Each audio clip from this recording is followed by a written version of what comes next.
¿Qué tal, hermanos? Estamos aquí otra vez con un nuevo tema, por la gracia de Dios, tratando de llevar el conocimiento de la palabra a muchas personas. Siempre se les agradece su apoyo, se les agradece sus likes, sus compartir, sus suscripciones también al canal de YouTube. También tenemos en TikTok ciertos cortos, también un par de comentarios vamos a estar implementando ahí, tratando de llevar el mensaje a todo aquel que sea posible. Y bueno, en el nombre del Señor vamos a tratar un tema muy importante, muy controversial, el libro de Apocalipsis. Este libro de Apocalipsis es algo que por los siglos que ha existido desde que Juan lo escribió, le ha dado problemas a todos los eruditos de la Biblia. Pero claro, el mismo libro de Daniel establece que al final del tiempo, en los últimos días, el conocimiento aumentará. Y claro, no es de extrañar que este libro se empiece a comprender mejor en un tiempo en donde la tecnología está todo al alcance de la mano, incluso las mismas traducciones en el griego original y para el Antiguo Testamento, pues la Septuaginta o, o el hebreo original, pues está disponible a un par de clics. O sea, es increíble la cantidad de avance que se ha hecho en temas teológicos a causa de todas estas herramientas. Y por supuesto que el Señor ha derramado su espíritu en los últimos días y ha inspirado a personas como su humilde siervo a investigar de este tema. Entonces, vamos a hacer lo que está en nuestras posibilidades para poder abordar este tema y lo voy a llevar por segmentos. Segmentos importantes, por ejemplo, durante este libro, eh, primero vamos a tratar el tema del arrebatamiento, porque muchos creen que es una doctrina inventada, creen que John Darby fue el que la creó y a partir de Darby se empezó a implementar la doctrina del arrebatamiento. Vamos a ver que eso realmente es una falacia, es mentira. John Darby lo que hizo y otros más, los posteriores a Darby, lo que hicieron fue popularizar la doctrina del arrebatamiento. Esto tiene respaldo bíblico y ahora vamos a ver en el libro de Apocalipsis donde se encuentra una alusión al arrebatamiento de la iglesia, porque en el mismo libro está. Entonces, vamos adelante. Y bueno, empezamos donde debemos empezar siempre, en las escrituras. ¿Ok? Apocalipsis 1. Juan describe lo que es el libro de Apocalipsis. Juan pues escribe simplemente lo que el Señor Jesús le revela. Y esto, el libro de Apocalipsis, en inglés se le conoce como revelación. O sea, es realmente la revelación del carácter y de la persona de Jesucristo como el hombre Dios, como el Rey de Reyes y Señor de Señores y el único digno de redimir la tierra de las manos del enemigo. De esto trata el libro. Por eso, el mismo Jesucristo dice, bienaventurado el que lee en el versículo 3, y los que oyen las palabras de esta profecía y guardan las cosas en ella escritas, porque el tiempo está cerca. Ahora, tiempo está cerca. Iglesia, ¿por qué tanto énfasis con eso? Porque el tiempo cada vez está más cerca. Tiempo en el cual el Señor vendrá y pues deberemos rendir cuentas. Y dice la palabra que oremos por ser tomados por dignos de estar de pie delante del Hijo del Hombre cuando Él venga. Entonces, vamos a empezar aquí y vamos a tratar por temas. Tal vez no vamos a llevar un orden secuencial de los capítulos, pero vamos a ir primero tema por tema para establecer una buena base doctrinal y luego vamos a abordar Apocalipsis, si Dios nos da vida y si Dios nos da tiempo también, si es que no viene el Señor antes. Eh, Vamos a abordar el libro secuencialmente, capítulo por capítulo, y vamos a hacer eh, el mejor de los intentos para detallarlo eh, cronológicamente, todos los eventos que en él sean descritos. Y bien, dice la palabra de Dios que Juan se encontraba en la isla de Patmos y estaba en el Espíritu en el día del Señor.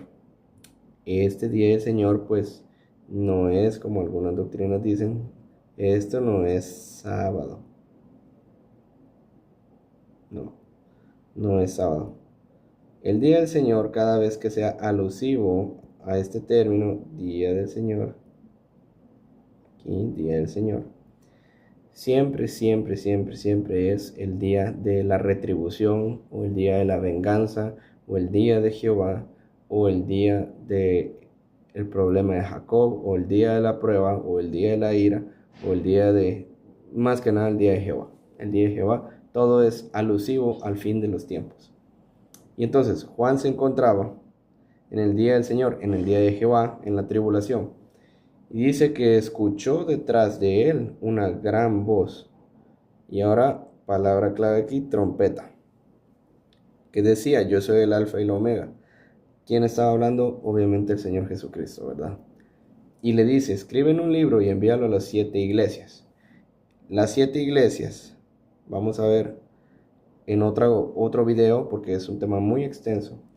Pero las 7 iglesias, el censo general de los eruditos de la Biblia creen que estas 7 iglesias es el orden cronológico de la iglesia de Jesús de acuerdo al desarrollo que tuvieron a lo largo de la era de la iglesia en los 2000 años que llevamos en la época, en la dispensación de la gracia. Y entonces estas iglesias pues simplemente son descripciones de cómo ha sido la iglesia de Cristo a lo largo de estos 2000 años. Esa es una teoría.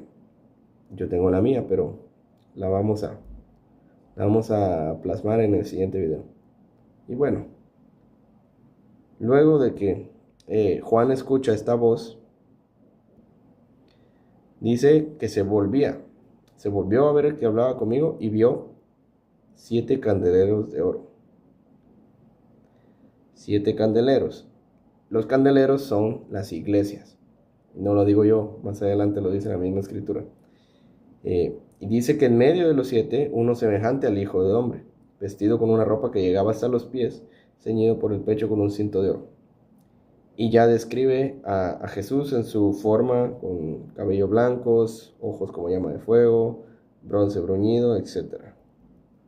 Bien. Ahora, estas 7 estrellas, las 7 estrellas, el mismo Señor describe que son las 7 estrellas ahorita en este pasaje. Entonces, vamos a correr esto. Y dice, cuando vi caí como muerto y él puso su diestra sobre mí diciendo, no temas, yo soy el primero y el último. Escribe las cosas que has visto. El misterio de las 7 estrellas que has visto en mi diestra y de los 7 candeleros. Las 7 estrellas son los ángeles de las 7 iglesias. Vemos que el mismo Señor nos da la referencia. Y los 7 candeleros son las 7 iglesias. Ok. Quiere decir que los candeleros son iglesias. Candeleros de oro. Bueno, vemos que aquí estaban con el Señor Jesús y Juan se había volteado a ver. Entonces los candeleros estaban ahí con él. ¿Ok? Bueno. Y el capítulo 2 y 3 pues es una descriptiva de todos los mensajes que van a mandar a todas las iglesias. Éfeso, Esmirna, Pérgamo, Tiatira. Y luego el siguiente capítulo, Sardis, Filadelfia y la Odisea. Cada una con su respectiva reprimenda o incluso halago. Pero veremos más adelante cómo tiene relación con el tema del arrebatamiento. Sin embargo, de momento solo vamos a ver lo que dice en el capítulo 4 Apocalipsis y vamos a interpretar la descripción que Juan da al respecto. Entonces, leamos. Después de esto miré y aquí una puerta abierta en el cielo. Ok, esto ya nos dice algo. Una puerta abierta en el cielo. Y la primera voz, otra vez, como de trompeta, interesante, y diciéndole, sube acá. ¿A dónde? A la puerta abierta en el cielo. ¿A quién le está diciendo? A Juan, que era Juan, parte de la iglesia. Pero bueno, sigamos leyendo. Al instante yo estaba en el Espíritu, y he aquí un trono. Juan fue llevado al trono en el cielo. y estaba el Padre sentado en él. ¿Por qué? Porque si se dan cuenta, el aspecto del que estaba sentado no era, y la descripción no es como describe Juan a Jesús. A Jesús lo describe como cabello blanco, ropas largas, cincho de oro ceñido en el lomo, bronce bruñido, pero la descripción de la persona que está sentada aquí es como una piedra preciosa, jaspe, cornalina, arcoíris, esmeralda, ¿ok? Y bueno, veamos aquí. Dice, vamos a borrar todo esto. Dice que sentado o alrededor del trono, 24 tronos. Y vi sentados en los tronos a 24 ancianos. Esta palabra ancianos es la misma que utiliza Pablo en todas sus epístolas para definir a los ancianos que deben gobernar con mansedumbre todas las iglesias que los apóstoles formaron. Quiere decir que estos ancianos es presbiterio. Presbiterio, esa es la palabra.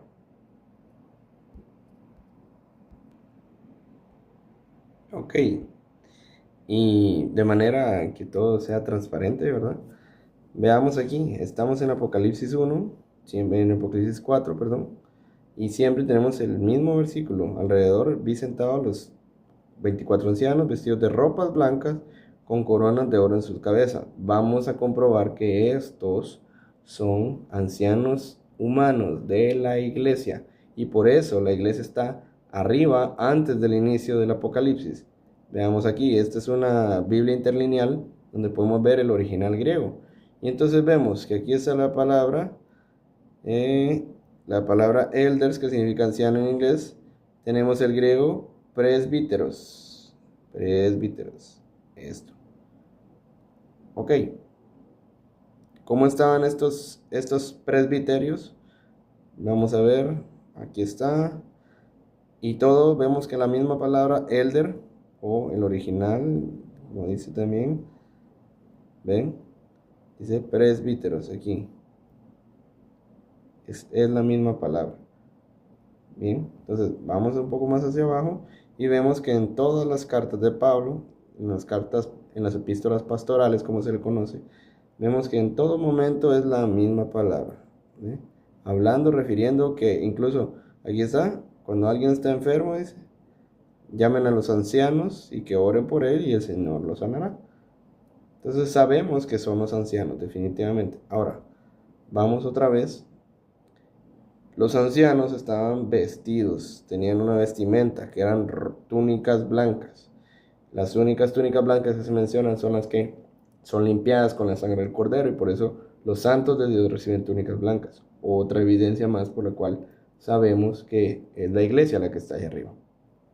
Y luego, otra evidencia más, dice que los ancianos tenían coronas de oro. Y estas coronas, el griego es estéfanos.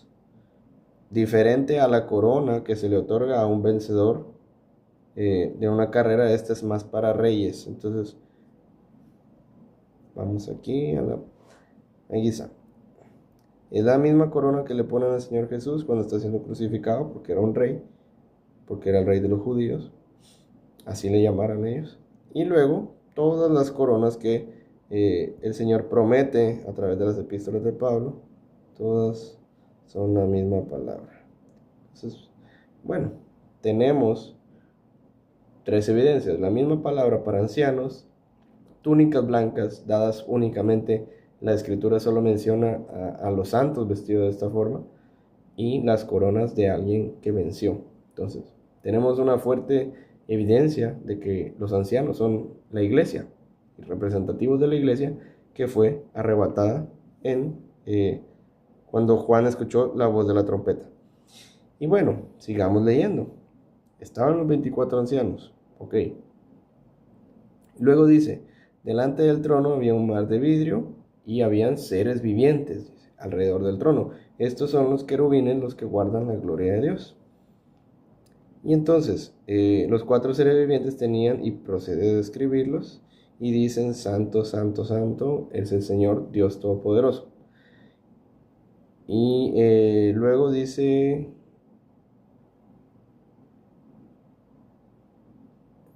Luego dice que es también... Luego dice que también los 24 ancianos pues se postran delante de Dios.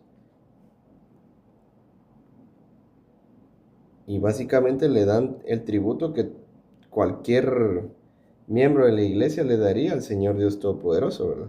Y aquí en el capítulo 5 tenemos un detalle muy importante. Un detalle muy importante y lo vamos a ver a continuación. Bueno, capítulo 5, y este es un detalle y vamos a tratar de explicarlo lo más resumido posible, porque ya se está alargando el video.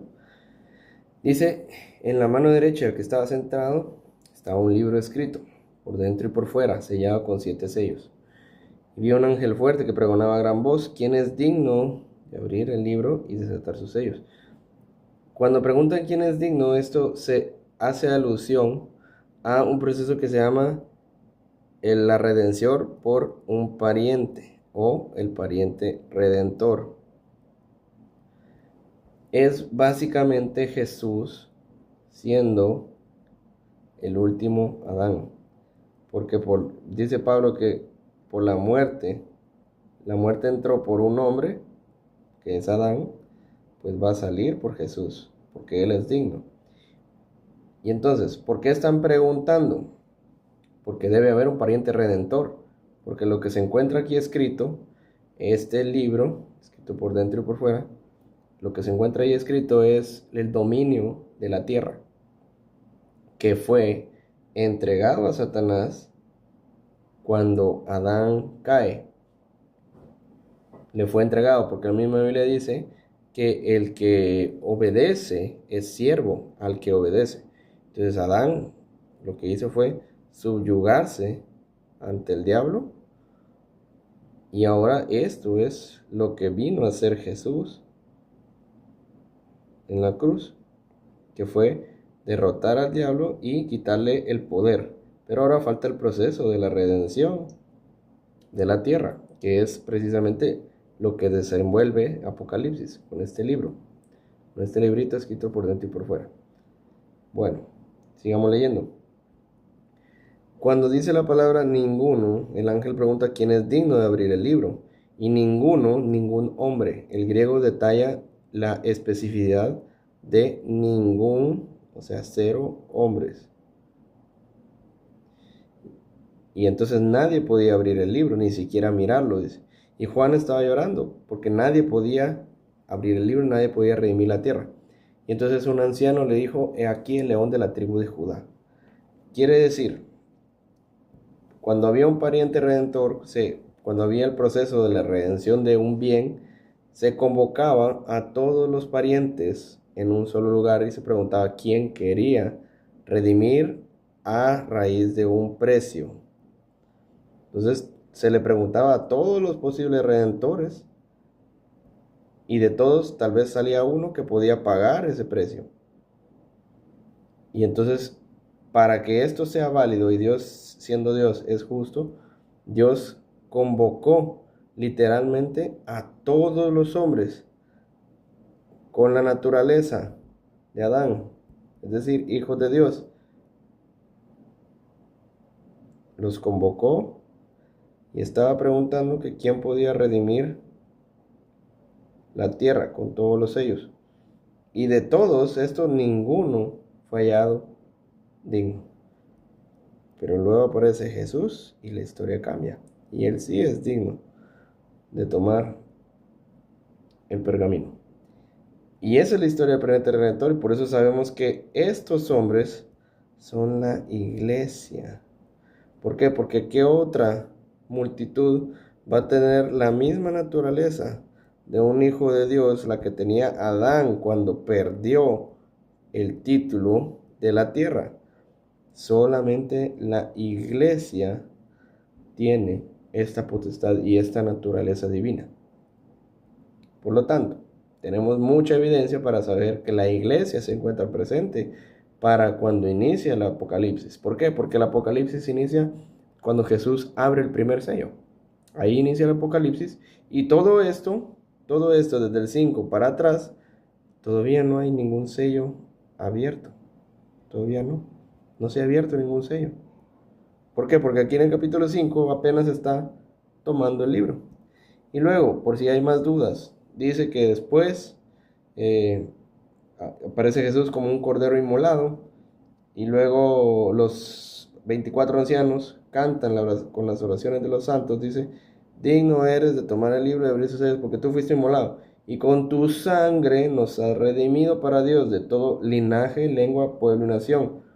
Aquí sabemos dos cosas, que son los santos porque con su sangre nos redimió y que son la iglesia porque todo linaje, lengua, pueblo y nación son gentiles, no pueden ser solo, digamos, los judíos convertidos al cristianismo, no, porque si no, no diría de toda lengua, pueblo y nación, ¿ok? Entonces sabemos que la iglesia se encuentra ahí arriba, antes de que inicie la tribulación. Bien, veamos otras evidencias con las cuales podemos saber que no estamos hablando locuras cuando decimos que la iglesia está ahí arriba. Veamos pasajes bíblicos. El mismo Señor habló del arrebatamiento, Juan 14. Dice, en la casa de mi Padre, en el versículo 2, en la casa de mi Padre muchas moradas hay. Voy pues a preparar lugar para vosotros. ¿Para quiénes? ¿A quiénes está hablando? A los discípulos. Y si me fuere y preparar el lugar, dice, vendré otra vez y os tomaré a mí mismo, para que donde yo estoy, vosotros también estéis. Y entonces Jesús va a la casa del Padre a preparar moradas para ahí. Y si esto fuera la segunda venida, no tendría ningún sentido que fuéramos allá arriba. Si la segunda venida es venir a la tierra otra vez, no tiene sentido. Entonces definitivamente es sobre el arrebatamiento que está hablando. Tenemos más pasajes.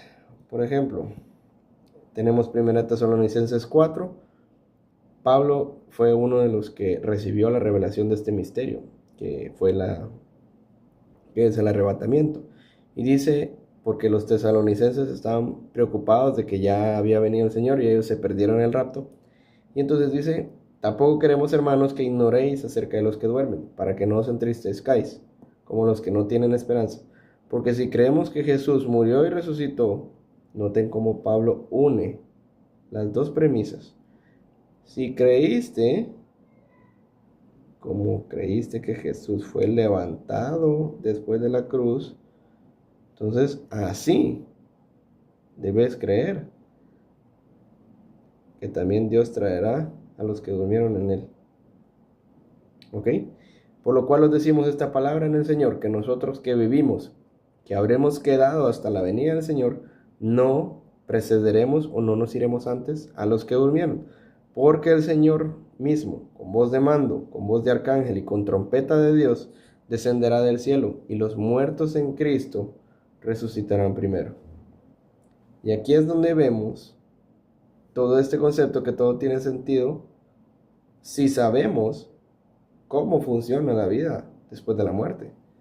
Y eso es algo que el Señor me ha revelado, que todavía hay personas dentro del Seol que no son, porque el Seol se compone del seno de Abraham, una cima, y el Hades.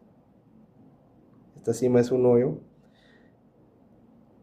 y el seno de Abraham es el destino paradisiaco, es el paraíso para todo aquel que en el Antiguo Testamento moría con la esperanza puesta en Jehová para salvación.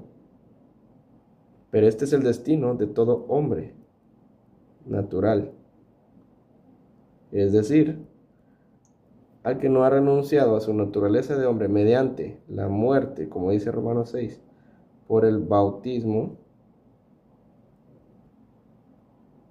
todavía tiene la naturaleza de un hombre y no la de un hijo de Dios. ¿Por qué? Porque es en el bautismo donde Dios remueve el espíritu de hombre que está dentro de la persona y otorga el Espíritu Santo. Por lo mismo, este hombre, si fallece confiando en Jesús, se va al seno de Abraham o al paraíso. Al igual que si un hombre natural no confía en Jesús, se va al infierno. Es lo mismo. Y entonces los muertos en Cristo se encuentran en el seno de Abraham. En el seno de Abraham están todos los muertos en Cristo, que murieron con la esperanza de ser resucitados algún día. ¿Por qué? Porque el Hijo de Dios que muere, digamos, si una persona muere, inmediatamente sube al cielo donde está Cristo. Eso es si esta persona tiene una naturaleza de hijo de Dios. Pero asumiendo que este hombre no era un hijo de Dios, no que era un hombre natural, entonces no se va al cielo. Si solo había confesado a Jesús, porque el que confiese con su boca que Jesús es Dios, que vino como hombre y que crea en el Evangelio, dice la palabra que no será avergonzado, entonces va a ir a un lugar de descanso esperando la resurrección de los muertos, que es precisamente la que está hablando Pablo aquí. Y esto solo lo sabemos con interpretación integral, holística y revelación del Espíritu Santo, porque es imposible saber esto humanamente. Esto no se puede saber humanamente. Esto solamente el Espíritu Santo lo otorga, el discernimiento, el conocimiento y el entendimiento para aprender estos temas. Y bueno, y eso es lo que dice Pablo aquí, que los muertos en Cristo, o los que durmieron, los resucitarán primero. Esa es la esperanza. Y luego dice: nosotros, los que hayamos quedado, seremos arrebatados. Esa palabra, arrebatados, es la palabra griega harpazo, y significa remover súbitamente. Entonces, una remoción súbita de la iglesia es un arrebatamiento. Es exactamente eso. Bueno, este es otro pasaje. Veamos otro. 1 Corintios 15. En todo este pasaje está hablando Pablo de la resurrección de los muertos y de cómo habían personas incluso que decían que no había resurrección. Y realmente todo esto es antibíblico. Todo esto es antibíblico. ¿Por qué? Porque de por sí no podemos racionalizar la Biblia, hermanos. No la podemos racionalizar. Están queriendo meter a Dios en nuestro cerebrito de oveja. ¿Y cómo esperan que un Dios todopoderoso quepa aquí? ¿Cómo queremos entender con una mente mortal al Dios del universo? No podemos. Y las personas que racionalizan la Biblia son las mismas que dicen no hay resurrección. Y entonces Pablo los amonesta duramente, diciéndoles necios.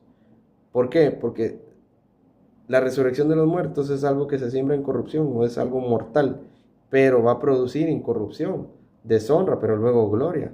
Y así, o sea, primero no es lo espiritual, sino lo animal, y luego es lo espiritual.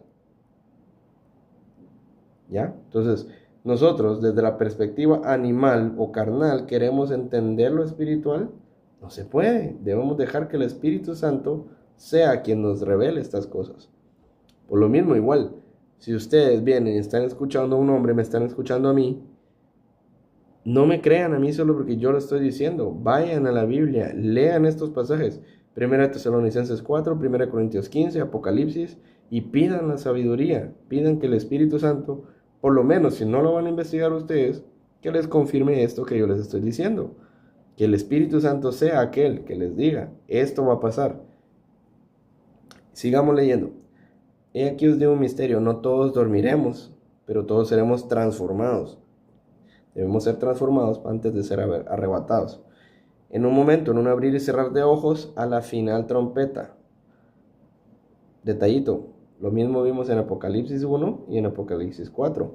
Juan veía, escuchaba una voz, una gran voz, como de trompeta. Entonces, aquí hay otro término y otra alusión a la trompeta. Pues se tocará la trompeta y los muertos serán resucitados incorruptibles. Otra vez la resurrección de los muertos. Y nosotros seremos transformados, porque es necesario que esto corruptible se vista en corrupción. Y entonces, otro pasaje en el cual Pablo habla explícitamente sobre el arrebatamiento. Y luego podrán decir, pero no hay arrebatamiento en el Antiguo Testamento. Vamos a ver. En la misma Biblia tenemos en Génesis también, pero este es el pasaje de Hebreos. Dice, por la fe, Enoc fue traspuesto. Esta palabra traspuesta, adivinen cuál es. La misma, arpazo. Dice, segunda de Reyes, Elías subió al cielo en un torbellino y no se le vio más. ¿Qué es eso? Es un arrebatamiento. Vemos ejemplos del Antiguo Testamento sobre el arrebatamiento. ¿Y qué dice la palabra del día del Señor? Dice que será como en los días de Noé. ¿Cuántas personas se salvaron en los días de Noé? Era Noé y su esposa, 2. Sus 3 hijos y su esposa, 6. ¿Cuánto suma eso? 8. Ah, pero no se salvaron solo estos. Antes, dice, de que viniera el diluvio, Enoc fue arrebatado. Y entonces tenemos a 2 grupos que se salvan del juicio. Tenemos los que pasan a través de la tribulación, que son librados de la tribulación y son puestos a salvo, mas no pierden su vida, sino que simplemente sobreviven. Y tenemos el otro pequeño grupo, un remanente, un pequeñito grupo, que son raptados. ¿Verdad? Entonces, no se diga que no hay ejemplos en el Antiguo Testamento sobre esto. También hay otro ejemplo en Filipenses y en 2 Corintios Pablo habla sobre una experiencia que él tuvo de ser arrebatado. Y bueno, o el último ejemplo. Isaías 26 habla del problema de Jacob y escuchemos lo que dice. Dice, Jehová Dios nuestro, otros señores fuera de ti se han enseñoreado a nosotros, pero en ti solamente nos acordaremos de tu nombre. Muertos son, no vivirán, han fallecido, no resucitarán. Porque los castigaste y deshiciste todo su recuerdo. Aumentaste el pueblo, Jehová, aumentaste el pueblo, te hiciste glorioso. Aumentó el pueblo, como incluyendo iglesias, pero está bien, ok. Ahora, escuchen esto. En la tribulación te buscaron, derramaron oración cuando los castigaste. Como la mujer encinta cuando se acerca el alumbramiento y gime y da gritos en su dolor. ¿Quién es esta mujer encinta? Es la mujer de Apocalipsis 12, que dice que va a tener a luz, va a dar a luz a un hijo varón, que es el cuerpo de Cristo, y que va a ser arrebatado hacia el trono de Dios. Vamos a buscarlo. Tenemos aquí Apocalipsis 12. Aquí está. Y la mujer dice, ella dio a luz, hijo varón, que regirá con vara de hierro todas las naciones. Ese es Cristo. Y su hijo fue arrebatado para Dios y para su trono. Entonces, otra vez vemos la palabra arpazo. Bueno, sigamos. ¿Qué dice Isaías? Dice, tus muertos vivirán, sus cadáveres resucitarán. Despertad, moradores del polvo. Moradores del polvo, o sea, Seol. Y luego dice, anda, pueblo mío, entra en tus aposentos. Cierra tras ti tus puertas, escóndete un poquito por un momento, en tanto que pasa la indignación. Este es otro sinónimo de la tribulación. Porque aquí que Jehová sale de su lugar para castigar al morador de la tierra. Sale de su lugar. ¿No suena esto como la segunda venida? Por su maldad contra él. Y la tierra descubrirá la sangre derramada sobre ella y no encubrirá ya más a sus muertos. Esto suena como algo definitivo, entonces obviamente suena otra vez como la segunda venida. Y bueno, hermanos queridos, vemos que ¿Hay fundamento bíblico para el arrebatamiento? Por supuesto, estamos cerca de dicho evento. Claro, no sabemos el día específico ni la hora. Simplemente vamos a lo que hablamos con respecto a esta es una línea temporal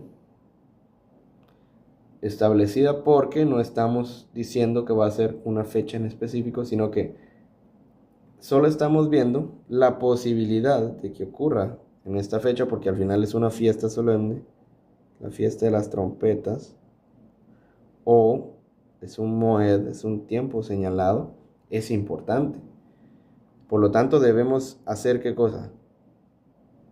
Observarla. Debemos observarla. A eso somos llamados. ¿Qué pasa diciendo el Señor? Velar, pendencia, ¿eh? Ojo. Todo eso tenemos que hacer nosotros como cristianos. Y realmente, para todos los que dicen que nadie sabe el día ni la hora y que esto es antibíblico, antibíblico es lo que estás haciendo. ¿Por qué? Porque si vos acusas a alguien que está haciendo un mandamiento que es velar el día, venís vos y le estás haciendo ¿qué? Tropiezo. Esto es algo que el Señor no quiere que hagas. Esto es algo que el Señor desea que hagas. Hacerle tropiezo a alguien, esto no. Velar, porque Él puede venir en cualquier fecha, sobre todo en un moed o en un tiempo señalado. Eso sí.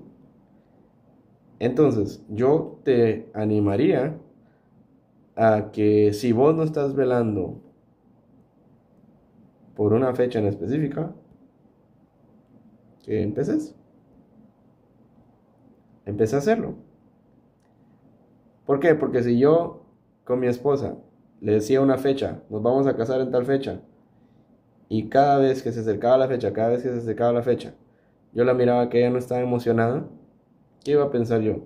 Que no me ama, que no quiere casarse, no le emociona casarse conmigo. Entonces no me hubiera gustado a mí como esposo. Pienso yo que el Señor también pueda sentirse parecido. Después de todo, es un hombre que pagó, es Dios que pagó el precio más importante por nosotros. Entonces, bueno, más adelante voy a hacer otro video sobre quiénes posiblemente vayan a quedarse en el rapto y quiénes se van a ir. Pero ese será en otro video. Que Dios les bendiga, hermanos. Que Dios les pueda dar la sabiduría, el discernimiento para confirmarle todo esto que hoy fue hablado.